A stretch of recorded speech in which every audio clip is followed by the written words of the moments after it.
everyone. So thank you for this next panel. This is like my favorite technical subject in crypto. I know it's after lunch, but like it's technical, but I promise you this stuff is super cool. We'll try to keep it not too technical. To get started, I'll ask each of our panelists to introduce themselves. I'll give a super quick overview of zero-knowledge proofs, and then we'll dive into some of the applications. So Evan, if you could tell us, like, what is Coda? What do you do? Yeah, sure. So yeah, hey, I'm Evan. I'm a co-founder and the CEO of O1 Labs, who's making Coda a new cryptocurrency. Coda leverages ZK snarks to make a protocol that can basically instantly sync with any device. It turns the entire blockchain into a tiny little ZK snark, so you can get the full security of a cryptocurrency without having to download the entire blockchain. And can you give us like a sense of scale? Like, how big is Bitcoin today, like, versus Coda? Oh, for sure. I mean, so like these blockchains are getting very large. The Bitcoin blockchain is, I think, well over 100 gigabytes now, probably in the range of hundreds of gigabytes. So if you really want the full security of Bitcoin, you have to have a full node, which means you have to download that entire blockchain, which is a big endeavor. It really makes it impossible to use on phones and other small devices, as well as makes it very difficult to scale Bitcoin past a few transactions per second because the blockchain would grow even faster. So with what we're doing, we're turning that entire blockchain into a tiny little ZK snark. And what that lets us do is verify the entire cryptocurrency really on any device. And we can also have as high transactions per second as we want because it doesn't impact the decentralization or the accessibility of the blockchain. I'm Uri Kolodny, co-founder and CEO of Starkware. We develop zero-knowledge proof systems, in particular Stark, which is a new protocol invented by two of my co-founders, Eli Ben-Sasson, who's a professor of computer science at Technion, and Michael Ryabtsev, who got his PhD under him. Alessandro Chiesa is another one of my co-founders at UC Berkeley. Eli and Alessandro are two of the founding scientists of Zcash. We're based out of Israel. We just closed a Series A that will be announced in a few days' time. My name is Josh Swihart, so I headed all commercials at Zcash, which is kind of interesting, being marketing and business development for a protocol. So I guess I market and sell virtual currency, money. Can you tell us what is Zcash? Why does it matter? So Zcash is digital currency with strong privacy features founded on strong science. And some of that science came out of institutions like Technion and Tel Aviv University, as well as MIT, Johns Hopkins University. And so basically, Zcash was, we started with the code base of Bitcoin, and we applied zero-knowledge proofs to allow for privacy. Cool. And so with Zcash today, then, right, you can send any amount of money anywhere in the world in seconds for very low fees, right? And do it privately. OK. So let's get things started off. Can you guys start on what is the state of privacy in crypto today? Josh, if you want to start on this, and guys, feel free to add on. It's terrible. So basically, privacy in crypto doesn't exist. So your Bitcoin transactions are open, your Ethereum transactions are open, and that stuff is traceable. There are other privacy-oriented coins that are out there that are doing some good work. Zcash adoption of shielded transactions, so the private transactions, is really low because it's incredibly hard to do. It's computationally intensive, which is some of what these guys are trying to solve. But because it's so difficult, it doesn't get used. So by default, people are using transparent addresses, which are unshielded. We also have a significant amount of work to do with regulatory authorities and a lot of misunderstandings of why private transactions can't be used in compliance with KYC AML. And so we're doing quite a bit of work on that front. But I think this is all going to shift very, very quickly over the next coming months.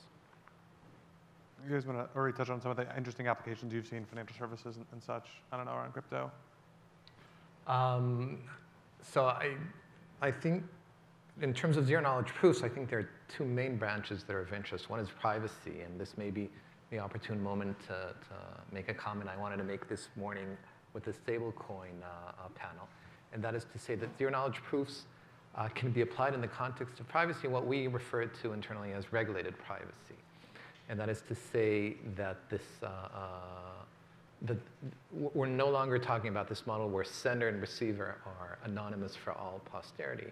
you can talk about much more refined and elaborate constructs which would satisfy regulators. So for example, you could prove that they're both anonymous, but both appear on a whitelist of customers who underwent KYC. Or that on top of that, the sender is in control over $1 million and is therefore an accredited investor. So I think privacy is one interesting direction these things can go to. I think it's sort of an open question to what extent the world cares. I don't know, to what extent is this a function of the user experience or whether people really don't place a sufficient premium on privacy. The other branch where I think zero-knowledge proofs and Stark in particular are going to be extremely impactful is in the context of scalability.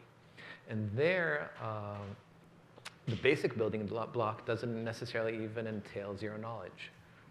But rather the lower level or the basic component of proof systems, which is to prove computational integrity, meaning to allow a prover or one side conducting some sort of computation to prove to everyone else and allow them to verify very inexpensively that that computation was done with integrity. And this means that you can start finally having some division of labor from a computational perspective in blockchains. Some party can do a computation and everyone else can benefit from that work, verified easily, and the network can therefore scale in a dramatic way. And you would add, it relays right into Coda. For sure, yeah. I mean, Coda really uses this verification of a computation to make what it's doing possible, which is, in traditional cryptocurrency, you have this huge blockchain and you have this computation of verifying it, but really everyone's doing the same computation. And the computation is getting incrementally harder as more transactions are added. So you can replace that all with a ZK snark that everyone can share because everyone's doing the same computation. So to just echo Uri's point about using snarks for computational integrity. As you guys think about kind of categories of applications, as I think about what the three of you all are doing, right, Zcash is really focused on privacy, Coda is really focused on scalability, and Starkware, I think, really focused on a lot of pragmatic applications, proving kind of zero knowledge between the different parties. As you guys are kind of building, Zcash is out today, Coda is coming out, I think, in the next few months, Starkware is rolling out pretty soon. What's kind of the roadmap before we start seeing these things in a lot more volume in the real world? Zcash, I think, has an upgrade coming, and if you guys want to touch on, when do people at least know what this is or use it? For Zcash, I think we're getting broad kind of adoption and awareness. I think that energy is increasing. Again, I think we've got a lot of work to do on the regulatory side, and we've got to, today privacy is really kind of conflated with crime, and people think it's all dark web, rather than seeing it as something that's this kind of egalitarian opportunity for empowering everybody around the world. So we've got some re-education to do, and then we need to make the tools more usable. So I mentioned we don't have broad adoption because it's too hard to use. On Sunday, we actually have a big network upgrade called Sapling, which will then allow exchanges and mobile wallet providers to adopt the technology. And so we expect to see more adoption of that technology, which then kind of reaches a broader audience. Yeah, Uri, I don't know if you want to, can you comment at all about kind of where you think things will, what types of applications will be the first ones? I think the basic concept, which we're going to sort of test out in our MVP in a few months' time, is this notion of allowing computations to be taken off-chain, conducted at what we sort of think of as AWS prices, and then that computation done off-chain, we would help generate a proof attesting to the validity of that computation and bring that proof and only that proof back to the blockchain. And then allow everyone on the chain to verify this computation. This very basic, very general model, we think can be applied in a broad sense to scaling transactions, scaling any type of computation, games, distributed exchanges, and so on and so forth. So I think this, we're going to try and do this to demonstrate to the world that you should think of blockchains as sort of very expensive real estate, where you're better off not trying to sort of offload your entire computational load to that blockchain, but rather do it where it's inexpensive and limit the work on the chain to verification of proofs. I don't know if you can talk about kind of Coda and timelines, but what you guys are architecting is super cool, and actually having a theoretically infinitely scalable chain is an exciting concept, right? When could people use this thing? Sorry, questions, I guess, what's our timeline around the project and? Yeah, basically. Yeah, sure. I mean, so we're actually planning on open sourcing the code later this week, so you can get excited to see that. And we'll have a public test up in the next few months, and hopefully we'll be able to launch a mainnet sometime, probably spring next year. So we're just basically heads down making sure we can finish it up quickly. I can say, as we just think about what Starkware and what Coda are doing, they're taking two different technical approaches to scaling using zero-knowledge proofs. One, kind of doing this recursive composition in the case of Coda, and the other, kind of just off-chain transactions going back on-chain.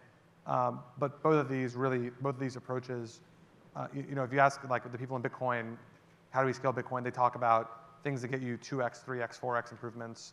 And with both of these approaches that Coda and Starkware are working on, we're talking about approaches that go 1,000x, millionx kind of scale. So it's just super exciting to us to see that, starting early next year, we're going to have the foundations of approaches that can scale, to near infinity. I just want to, I think here, I approach orders of magnitude in a more gradual fashion. All right, So I start with a 10x, and that makes me happy, and 100 makes me happier still. we can't get to millionx next year, or trillion, it's going to take at least till next spring, trillion. So because of my, winter vacation plans. So Josh, I've had a number of dialogues with Zuko last year about like why privacy matters, and it's not always clear why it does. It's easy to say privacy matters, but you guys have spent a lot of time thinking deeply about the implications for commerce as well as for consumer privacy, right? Like why does privacy actually matter? I'm going to do an experiment to answer this question if I can. So can I get a volunteer? Can I get somebody? Joel, you're looking awfully promising right here in the front. Right there, okay. And what's your name again? Joel. Joel, I'm Josh. So do you have a cell phone with you? That one? Okay, so I'm going to pull out my cell phone. And I'd like you to pull out your cell phone. And I'd like for you to pull up your banking application. My phone doesn't seem to be working right now. All I want to do is I just want to get your account number, and then we're just going to tweet some of the recent transactions that you've had within your account. Would that be okay? No. No. Okay. All right. So there's not a lot of people that are too excited about posting all their financial transactions in a public setting, right? Even if we assume, and somebody I think in the stablecoin kind of conversation had talked about people kind of assume that stuff is private anyway.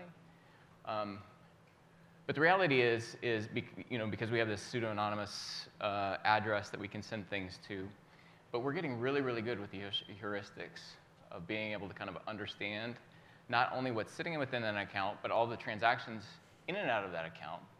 And that's not the only metadata that's leaked, or the only data that's leaked. There's a tremendous amount of metadata that's leaked, because you may be transacting with somebody frequently at a particular location on particular dates. So it may tell people where you are, how much you have, how much you're transacting. If you're sending remittances overseas, you're giving all of that information to not only your government, but perhaps some rogue government or somebody that you don't want seeing that information that can also put them at risk. So there's a broader question of security, the security of you, the security of your family. And if you're conducting business online, you're not going to put your business accounts online and tweet that out either. So that's one of the many reasons we believe that it's actually necessary for financial kind of financial freedom online, within a digital context. So going from the consumer side, to the business side, Uri, you're talking with a lot of financial services companies around the implications of zero-knowledge proofs for guaranteeing compliance, right? Like, what are the kinds of demands you're seeing from businesses that aren't necessarily tied to cryptocurrencies, but that you can clearly see hey, this industry can, trust is actually a major problem. And with this idea of proving integrity, what are some of the business applications here? So our focus right now is actually on the permissionless space. So we had sort of less interaction with enterprises.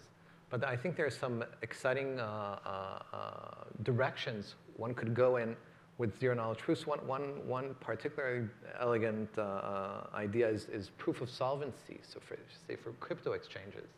So these, as you know, get hacked left and right.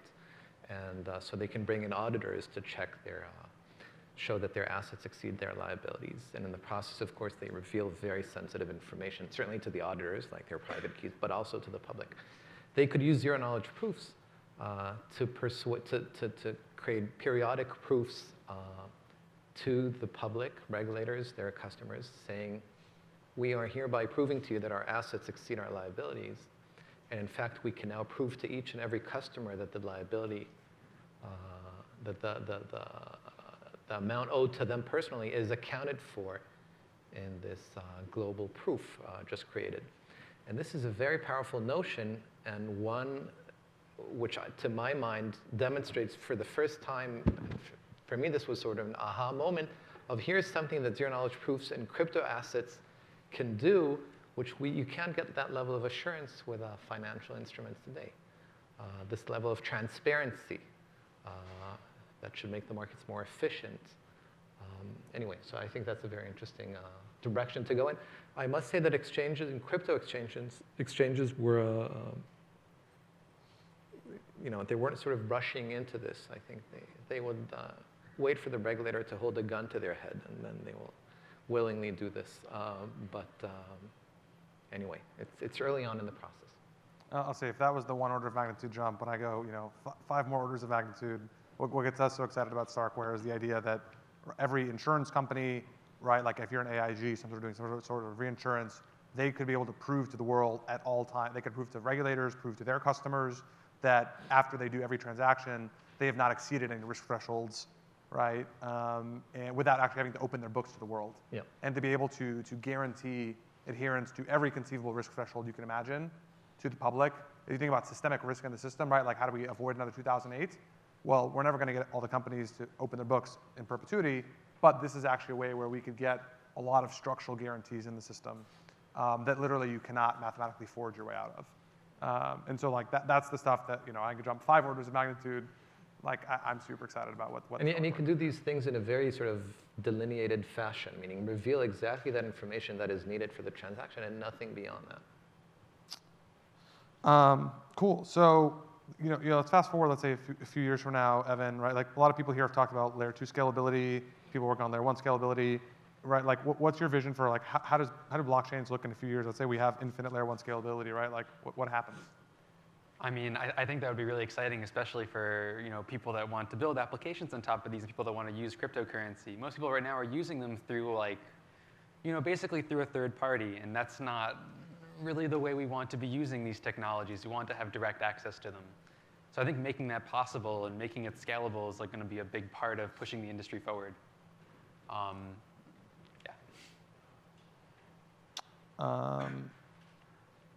Yeah. Any other topics you guys want to just generally talk zero-knowledge proofs? Anything else that's on your mind recently? I'll say, so for Sapling coming out, the Zcash upgrade, this is a big deal. The system is going to become something like 10 to 50 times more efficient, kind of technically, on a number of parameters. Over 90. Over 90% more efficient, right? Yeah, so at least a 10x improvement. And it's going to make the system just much more usable. And so if you look at Starkware and Coda, again, same thing. Like these things are early, but becoming much more usable very quickly. And I just expect we're going to kind of see an order of magnitude leap in accessibility. And as that happens, I think it's just going to have a pretty profound impact on trust in a lot of different systems around the world. With that, I'm ready to open it up for questions. Folks, do you have any questions for these guys? These are literally the world's experts on like what I think is the coolest software ever invented. Over here, we got one. I've got one. This is a little simple, really. Kyle has tried to explain zero-knowledge proofs to me, and I promise I'm paying attention. It's really, really hard. I'm curious if you can answer for the layperson, like, how sure are we that this stuff is really private? Like, what is the risk of this being walked back, that like there is some sort of hole?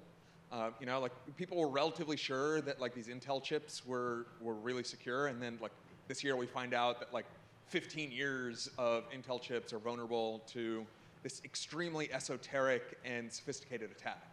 Like, can you give me an idea of like what is the risk here, and like is this like a sure thing? Like we're absolutely positive, or like how sure are we? So I just to go on the record, the Intel chips and SGX and all that.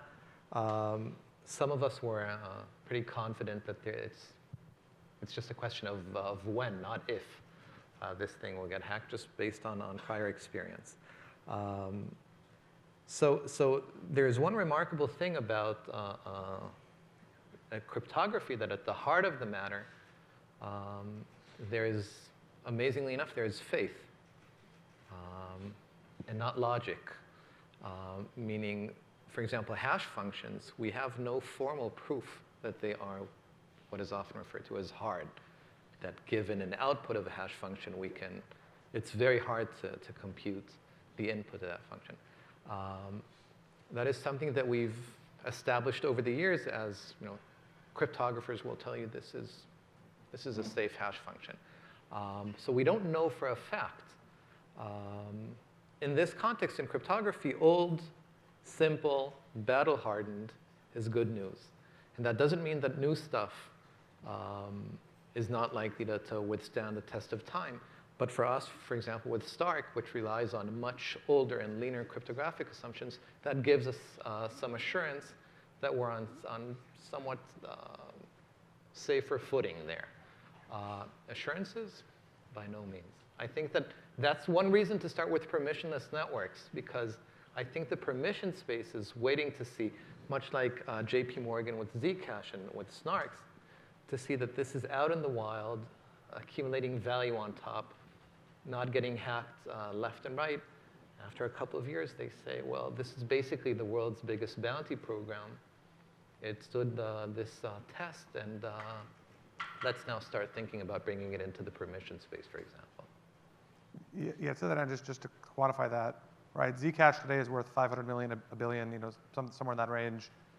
If you were able to compromise the integrity of the cryptographic assumptions in Zcash, you would be able to print an infinite amount of money, and no one would be able to know. And so the bounty this would be like the largest bounty probably ever in the history of the world, that someone could make literally hundreds of millions of dollars if they could crack this. So every day that goes by that someone has not broken this it's a pretty strong, you know, test that the systems are like fundamentally mathematically secure. Or that you're a very disciplined thief. Yes. I have a dumb question about kind of the last mile, in a sense, right? Like, so I get that through the snark, we can move money anonymously between on-chain wallets. How does it then, but then at some point it's going to move into an off-chain asset. Right. And isn't that public? Yes, potentially that's public. So one thing that we're in, actually, we believe that governments should actually require fiat on and off ramps to use encrypted-based transactions. So to not allow for Bitcoin, but to enforce Zcash, right? For example, because then what happens is then that privacy that allows for the privacy to occur between that individual and the exchange. The exchange still can comply with KYC AML. So then that becomes protected and visible within their environment. They can provide something called viewing keys, which allow for auditability of a transaction, such that, for example, like if you go to a bank and withdraw $10,000, that gets flagged. If you try to pull out that much in cryptocurrency, it gets flagged, and the government can use KYC AML laws to provide that kind of traceability. But yes, as soon as you go to a regulated exchange, then you're open to that foreign government being able to, to access those funds. Or not access those funds, but to be able to see the transactions,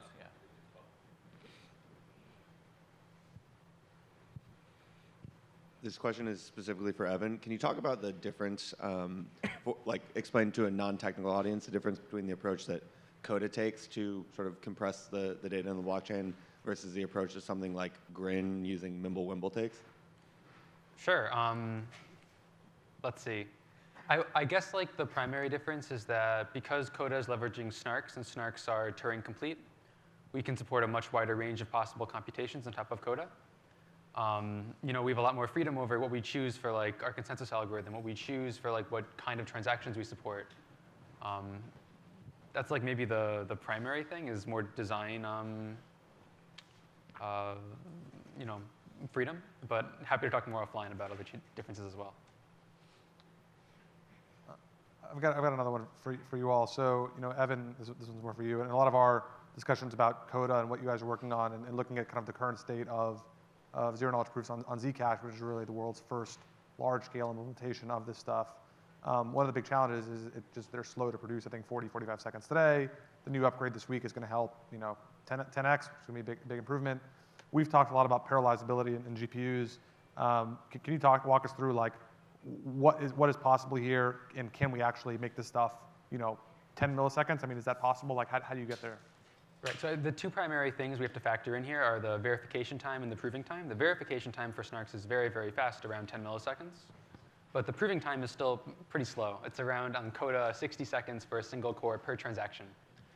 So, initially you might say, oh, that makes it impossible to scale this to, a very large throughput because it's sequentially 60 seconds per transaction. But what you can do is you can basically produce these proofs in parallel. And that makes snark proving actually pretty scalable. Because you can produce these proofs in parallel and core hours are relatively cheap, the cost per transaction is pretty low. So one of the things we've done with Coda is build a system for parallelizing and incentivizing people to create these proofs in parallel and then compose them in parallel into a single proof. And because it's being done in parallel, it's actually very fast and scalable. And so to the best of our knowledge, I think the Coda team is the first one doing these implementations written for GPUs and not just for CPUs, which is super exciting. This is going to deliver. Yeah. GPUs today have, I think, thousands of cores as normal for like modern GPUs, whereas your CPU has 2 or 4. So you get massive order improvement. Yeah, makes a big difference. Question back there. How do you guys think about default privacy versus optional privacy? So today, Zcash has optional privacy. You can use transparent addresses or shielded addresses. The intent with that was to get broader adoption of the currency ahead of some of the science that was needed to really make this usable, right? The shielded transactions. Our long-term goal is that there are no unshielded or transparent addresses. Our long-term goal is that they're all shielded. Anything else? One more over here. How do you get there? How do we get to? All shielded. We take away the ability to do transparent addresses. Hard fork away in order to do that? So you'd have to deprecate it through a fork or through what. So what we use is something called network upgrade. So our kind of governance process for doing that is to rally some broad community support that we all agree that we're moving forward with this network upgrade so that there's not a contingent split. And that's the plan. But it's not in the near term. And again, like we had a deal just today with what is called JVCEA. It's an SRO in Japan. They got approval from JFSA to kind of on this new framework for how they're going to regulate exchanges in Japan. That was inclusive of outlawing privacy coins, or considered privacy coins. And Zcash is included in that, not only because it's perceived to be 100% private, because the regulators don't really kind of understand the nuances. And so we have a lot of work to do. We have a lot of work to do on the regulatory front where we can start to introduce Zcash back into a Japanese audience and the opportunity to use transparent transactions in compliance with their laws while getting to a place where we can push for more default privacy in the long term. All right, guys, we're out of time for this panel. If you all have questions about this stuff or if you don't get it, like seriously, ask these guys. this is the coolest piece of software like ever invented, and the stuff is going to be everywhere. So please find them. I think they're around for at least a little bit. Let's please thank these guys. These are the world leaders in this stuff. Super excited to have them.